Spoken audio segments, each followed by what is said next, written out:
Your Lettuce Grow farm stand is self-watering and everything is automated, making it super easy on you, the grower, so you don't have to spend time worrying about watering your plants. To do this, you need to set up the automatic timer. This dial represents 24 hours, and each of these little teeth is 15 minutes on that schedule. The dark side is night, the light side is during the day.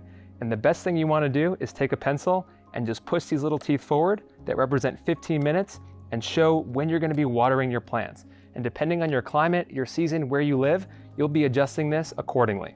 Now, one thing to take note of is in case of an emergency, if your plants are looking really sad and you notice they need more water, maybe your farm stand got disconnected, you can take this timer setting and switch it to on. This will allow your farm stand to water your plants continuously, but make sure to turn it off once your plants have enough water to get it back on its schedule.